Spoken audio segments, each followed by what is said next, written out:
In 1511, when Portuguese ships appeared before Melaka, they were not facing an isolated harbor at the edge of the known world. They were facing one of the great crossroads of Asia.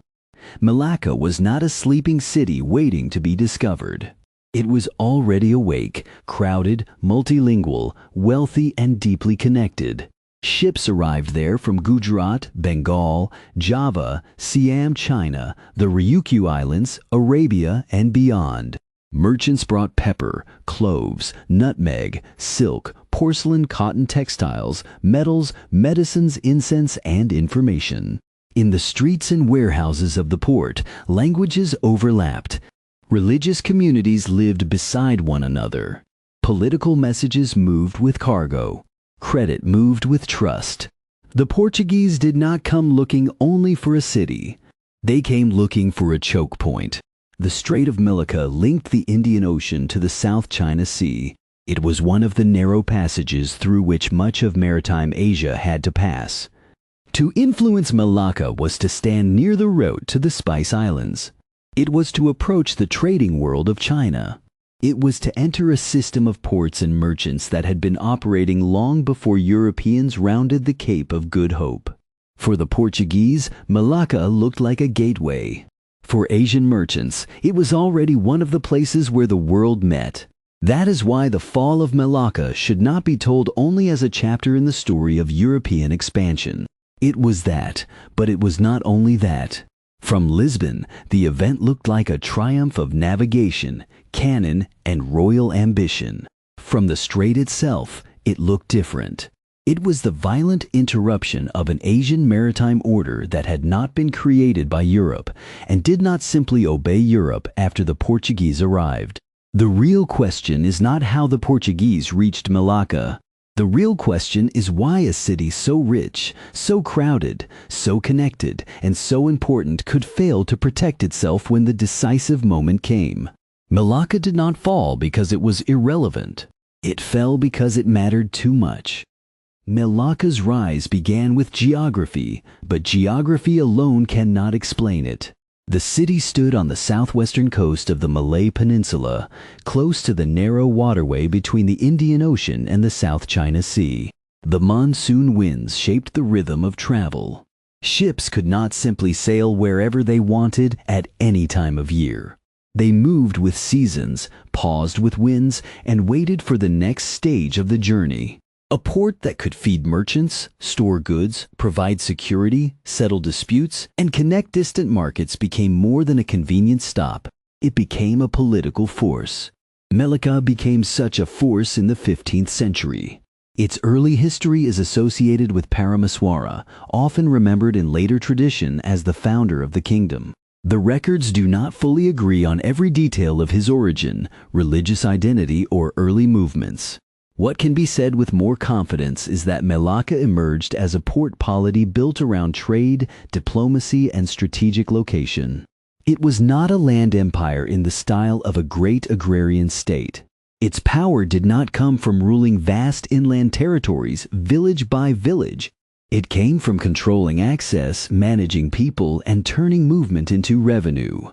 Melaka's rulers understood something essential about maritime power. A port does not become great merely because ships can anchor there.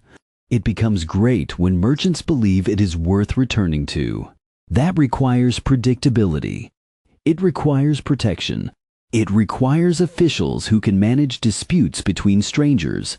It requires taxes that are profitable without driving trade away. It requires a ruler who can receive envoys, reward allies, punish threats, and persuade different communities that their interests are safer inside the port's order than outside it. Melaka's administrative system reflected this world. Different merchant groups were managed through officials who understood their languages and customs. Foreign traders were not treated as one undifferentiated crowd. Gujaratis, Tamils, Javanese, Chinese, Arabs, Persians, and others came with different networks and expectations. The port's genius lay in making these differences workable. It was a political machine built for circulation. The Ming dynasty also mattered. In the early 15th century, the voyages associated with Zheng He reshaped the diplomatic landscape of Southeast Asian waters. Melaka established relations with the Ming court and gained a form of recognition that strengthened its position against regional pressure, especially from Siam. This did not make Melaka a simple dependency of China.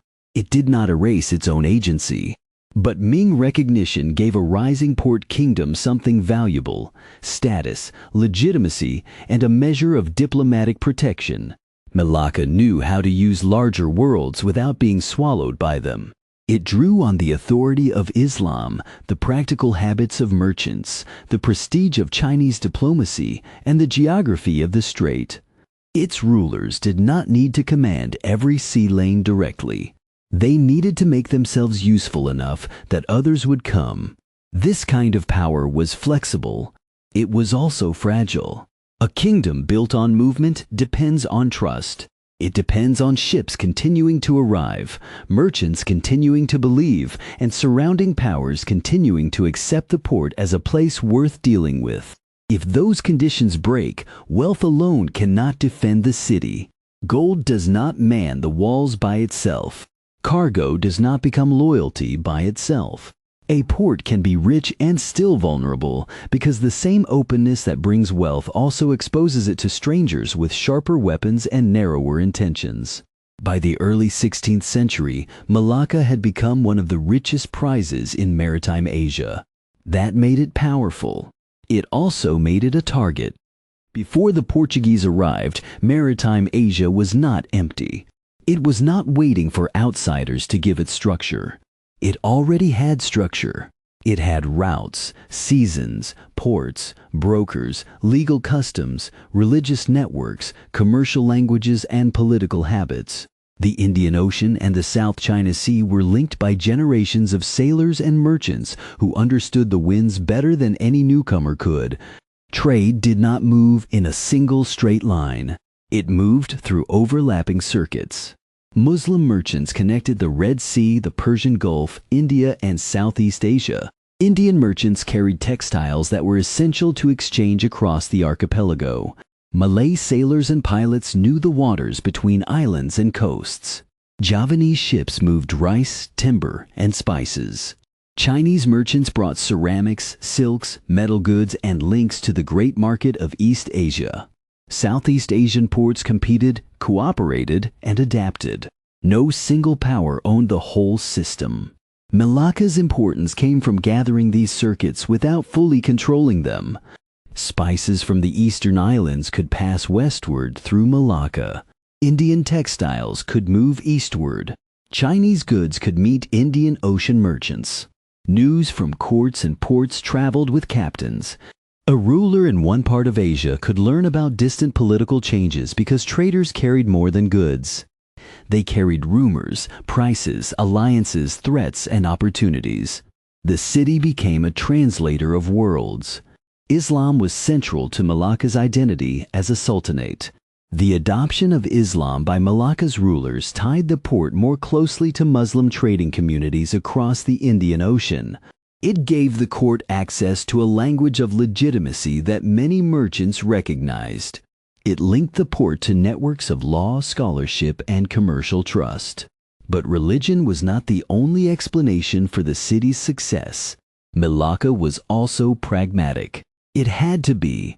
A port that depended on many communities could not survive by serving only one. Its streets were shaped by pluralism because trade required it. That does not mean Melaka was peaceful in some simple romantic sense. Ports are competitive places. They contain wealth, suspicion, negotiation, crime, diplomacy, and pressure. But Melaka's rulers had built an order that made diversity profitable. Differences could remain visible as long as the port remained useful. This is why the Portuguese arrival was not merely the arrival of new merchants. It was the arrival of a different idea of maritime power. The Portuguese entered the Indian Ocean with ships, cannon, royal charters, religious ambition, and a strategic problem. They were outsiders in a trading world where others had deeper relationships. They could not easily dominate by trust, because trust takes time. They could not easily dominate by volume because existing merchants already knew what to buy, where to sail, whom to pay, and how to settle accounts. So they leaned heavily on force. The Estado da India, the Portuguese imperial network in Asia, did not begin as a huge territorial empire. It began as a chain of fortified positions, naval patrols, negotiated privileges, and armed pressure. The Portuguese wanted to control key nodes, not every mile of coast. They wanted to tax movement, redirect trade, and break the influence of Muslim merchant networks that they saw as rivals. Melaka was the perfect target for that strategy. If they could take it, they could place themselves between the Indian Ocean and the South China Sea. They could reach toward the Spice Islands. They could monitor ships passing through the strait. They could claim that the route to Eastern wealth now passed through a Portuguese gunport. But maritime Asia was not a table on which Portugal could simply move pieces. It was a living system, and living systems resist. In 1498, Vasco da Gama reached the western coast of India. For Portugal, this was a breakthrough. For the Indian Ocean world, it was the arrival of another armed participant in a field already crowded with power. The Portuguese quickly discovered that the Indian Ocean was not a place where they could simply appear and become dominant. The most profitable trades were already organized. Muslim, Gujarati, Tamil, Malay, Arab, Persian, and other merchants had relationships that had been built over generations. Local rulers understood the value of customs duties and port taxes. They were willing to trade with newcomers, but they were not eager to surrender control to them. If Portugal entered as one merchant among many, it would not automatically win. So Portuguese strategy hardened. Cannon, forts, naval patrols, and passes became tools of commerce. Violence was not separate from trade. It was part of the system Portugal tried to build. The aim was not just to buy spices. It was to reshape the conditions under which spices moved. Afonso de Albuquerque understood this clearly. He was one of the central architects of Portugal's early Asian empire. He saw that isolated voyages were not enough. Portugal needed bases. Goa, seized in 1510, gave the Portuguese a major position on the western coast of India. Melaka, if taken, would give them access to the east. Between Goa and Melaka, Portugal could imagine a chain of command across the sea. From Melaka, the Moluccas, China, and the wider eastern trade seemed closer. Albuquerque did not look at Melaka as a curiosity. He looked at it as a hinge. Portuguese contact with Melaka before the conquest had already gone badly. Early Portuguese visitors became involved in local tensions. Portuguese accounts often describe hostility from Melaka's authorities and present later violence as justified response. These accounts have to be read carefully. Conquerors often write the story of insult before they write the story of conquest. Still, it is clear that trust between the Portuguese and the Melacan court collapsed quickly. By the time Albuquerque returned with force, the issue was no longer ordinary trade. It was control. Melaka's Sultan, Mahmud Shah, faced a danger unlike the pressures his kingdom had managed before. Siamese pressure, regional rivalry, and commercial competition were familiar. A European naval power using heavy artillery and fortified strategy was different. Not because Asians had never seen war at sea, and not because Melaka was militarily helpless, but because Portuguese goals were unusually concentrated. They did not need to conquer the Malay Peninsula. They needed to seize the port and hold it. That narrowed their objective. It also made their attack more dangerous. Melaka had walls, defenders, resources, and a population accustomed to wealth and movement. It was not defenseless. But its political strengths were not the same as those of a militarized inland kingdom. Its greatness depended on managing circulation. In a crisis, circulation could become uncertainty. Merchants who made the city rich might not all be willing to die for the Sultan. Foreign communities might calculate survival differently. Local rivals might hesitate. Court factions might disagree. A port can gather many interests, but gathering interests is not the same as forging them into a single army. This was the hidden weakness beneath Melaka's brilliance. The city could bring the world together, but could it make that world fight as one? Melaka's fall should not be reduced to the idea that Portuguese weapons were simply superior and Asian power was simply outdated. That explanation is too easy. The Portuguese had advantages. Their ships and artillery mattered. Their commanders had experience with siege, naval warfare, and shock tactics. Their objective was clear. But cities rarely fall from weapons alone. They fall when weapons meet political strain. Melaka was rich, and wealth creates tension. Different merchant communities had different stakes in the city. Court officials competed for influence. The Sultan's authority had to balance local elites, foreign traders, military leaders, and diplomatic pressures. A port built on diversity can be strong in normal times because many groups benefit from its success. In war, the same diversity can become difficult to command. Mahmud Shah is often treated harshly in Portuguese sources. He appears there as suspicious, unreliable, cruel, or weak, depending on the needs of the narrative. Later memory also struggled with his role because he was the ruler who lost the city. But to explain the fall only through his personal failure would be misleading. The problem was structural. Melaka's political system had been designed to profit from trade, not to absorb the sudden assault of an armed imperial strategy determined to seize the port itself. This does not mean there was no resistance. There was resistance.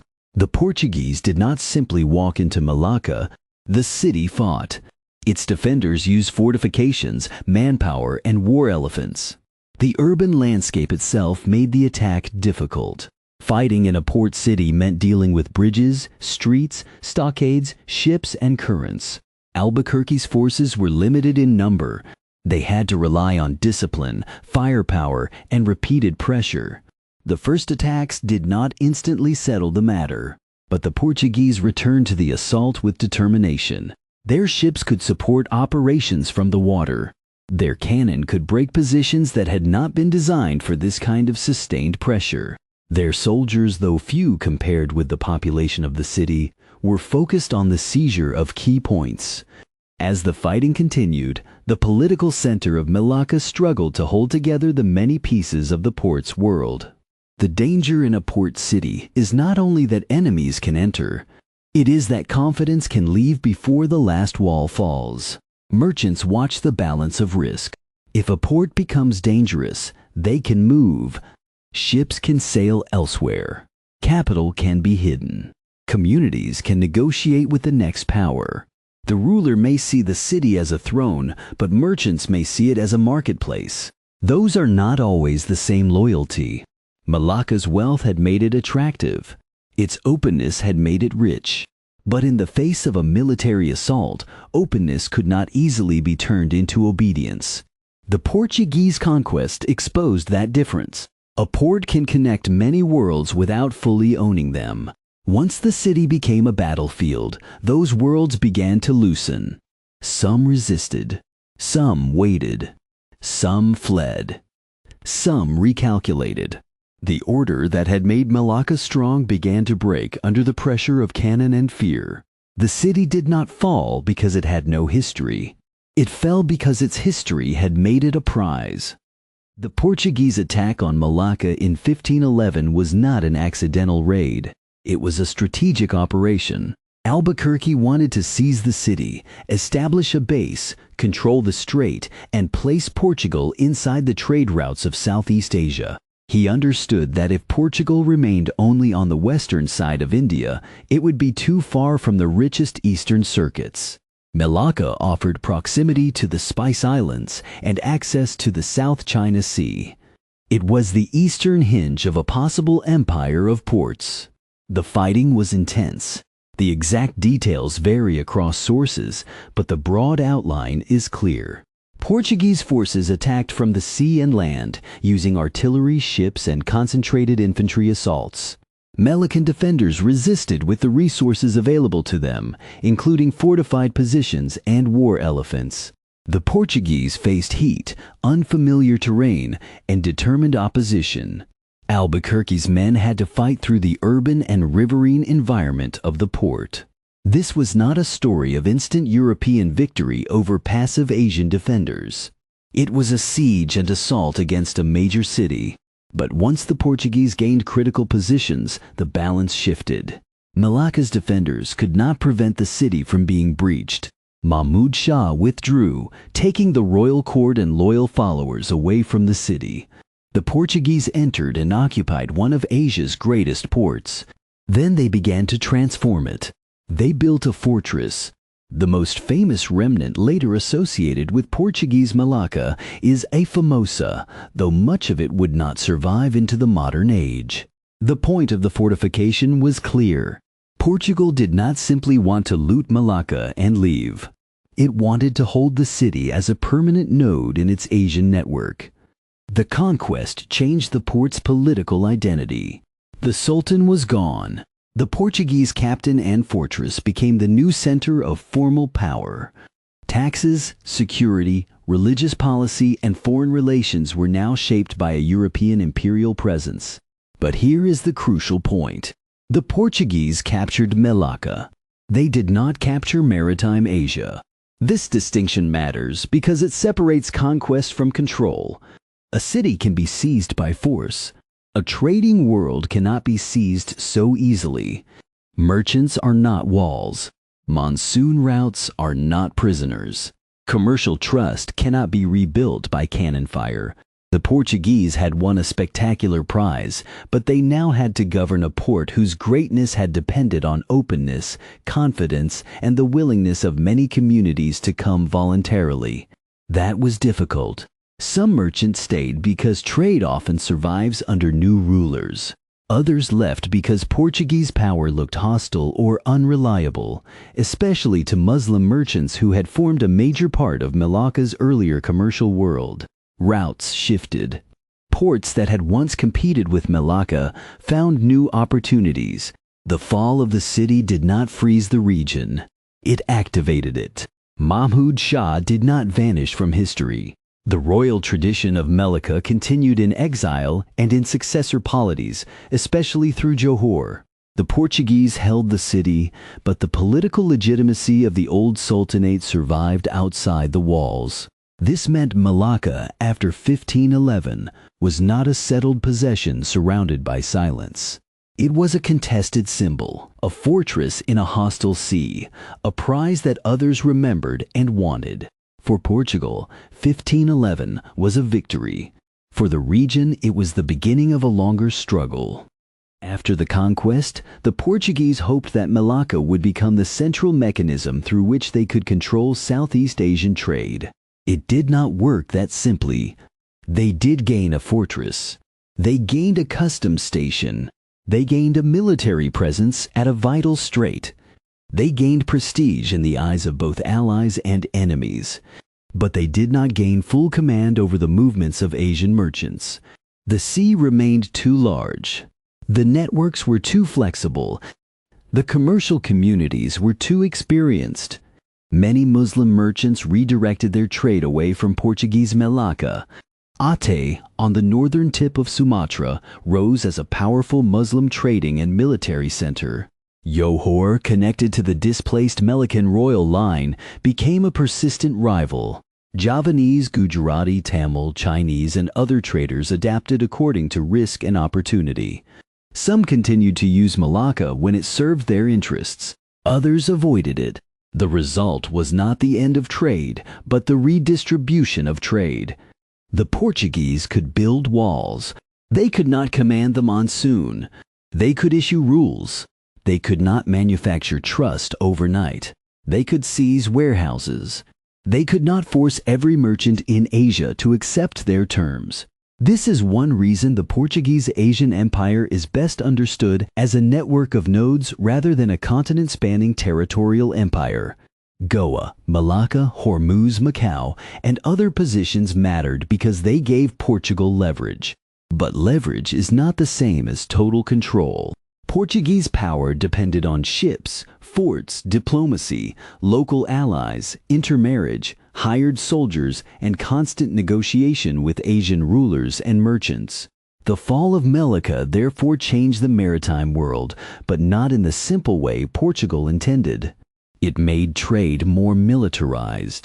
It made fortresses more important. It forced merchants to calculate political risk in new ways. It increased the role of armed passes, naval patrols, and strategic choke points. It also encouraged rival ports to grow by offering alternatives to Portuguese control. Aceh's rise cannot be understood apart from this shift. Neither can Johor's long rivalry with Portuguese Melaka. The old center had fallen, but its fall released energy into the surrounding world. The region did not become passive under European pressure. It reorganized. This is the part of the story that often disappears when Melaka is treated only as a trophy of Portuguese expansion. A trophy does not fight back. A maritime world does. Portuguese Melaka became a fortified city, but it was surrounded by competition. Its rulers had to defend it against regional enemies. They had to deal with merchants who could choose other ports. They had to rely on alliances that could change. They had to live with the fact that the old Melican system had been built on consent as much as coercion. Conquest had given Portugal the city. But the city's old power had depended on something conquest damaged. That was the paradox of 1511. The Portuguese took Melaka because it was a great trading center.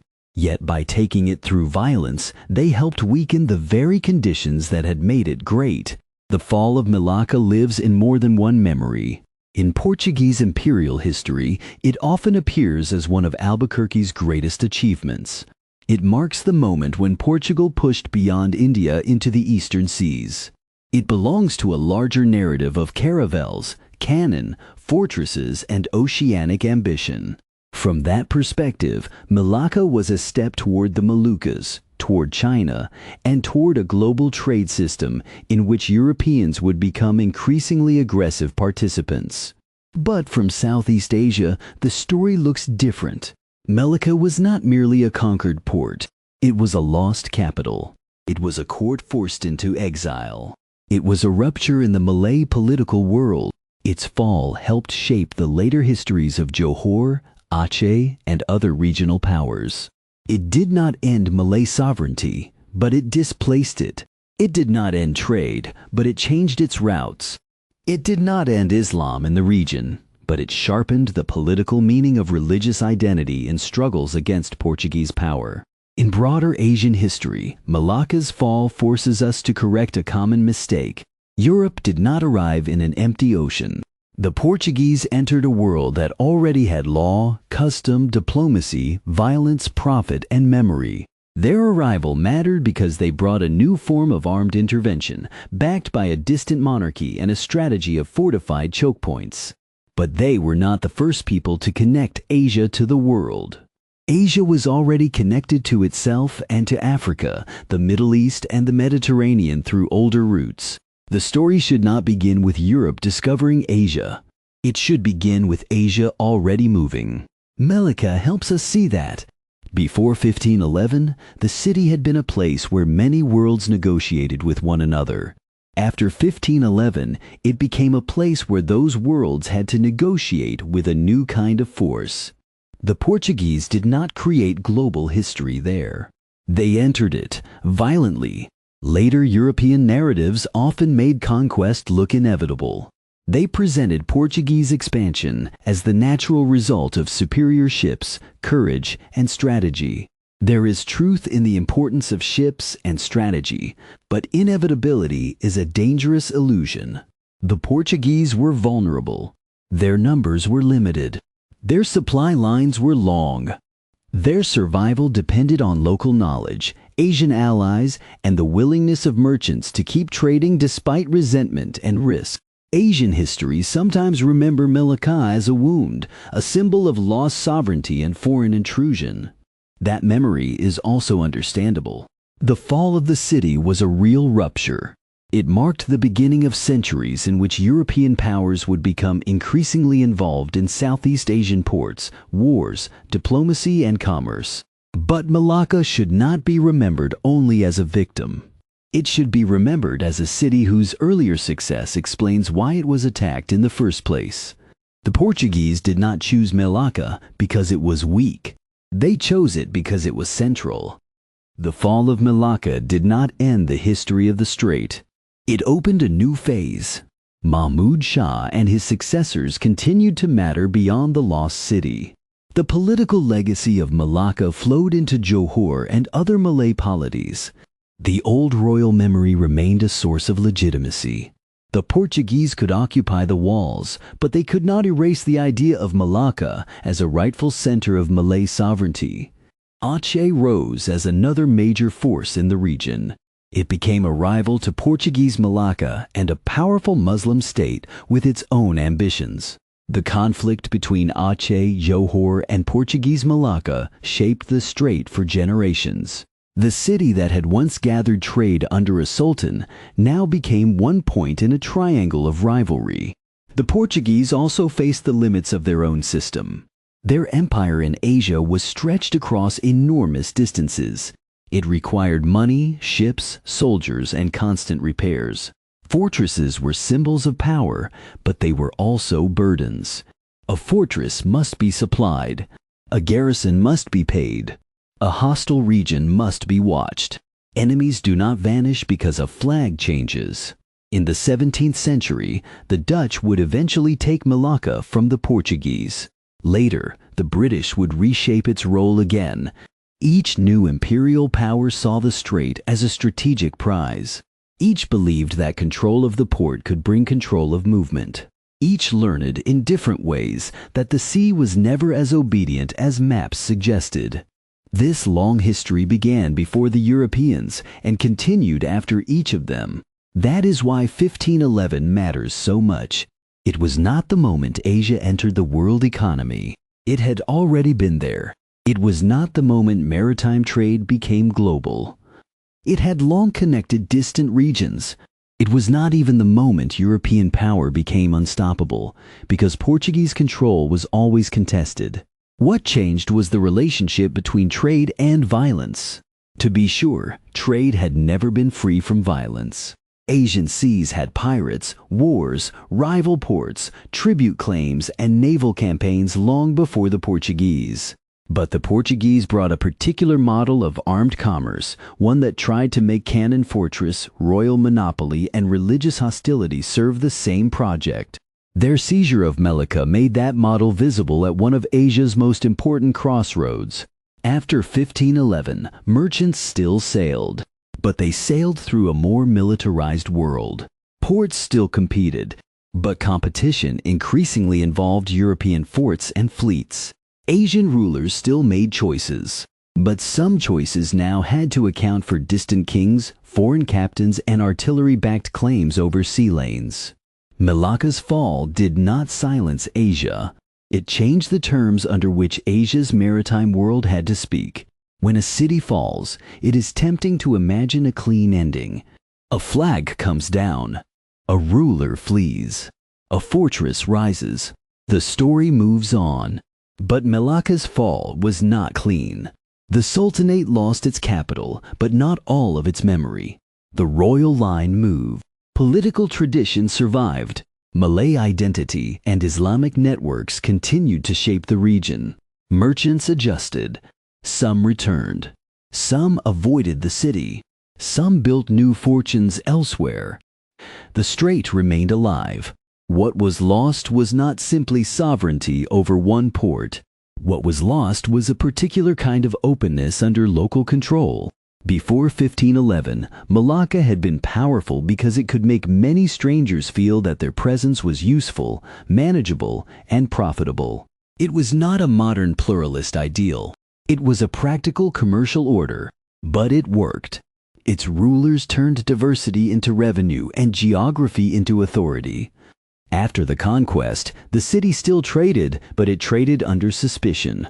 The Portuguese wanted the wealth of Melaka, but their method of acquiring it damaged the confidence that wealth required. They wanted merchants to pass through their port, but many merchants had reasons to fear or resent them.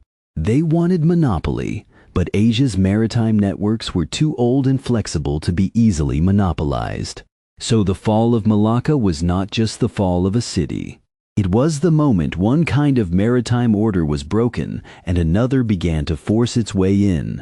This is why the story still matters. It reminds us that global history did not begin in Europe and then expand outward into passive spaces. It was made in places like Melaka, where Asian, African, and Middle Eastern networks had already been meeting for centuries. Europe's arrival changed the balance, but it did not create the board. It also reminds us that conquest is not the same as control. The Portuguese could take the city, they could build a fortress, they could install officials, they could write letters home announcing victory, but they could not make every ship obey. They could not erase the memory of the Sultanate. They could not stop rival ports from growing. They could not prevent the sea from carrying trade around their walls. Melaka had risen because it understood movement.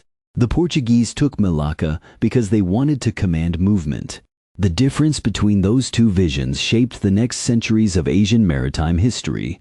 In 1511, a port fell. But the sea did not stop. It bent, shifted, resisted, and continued. And in that movement, the real legacy of Malacca survived.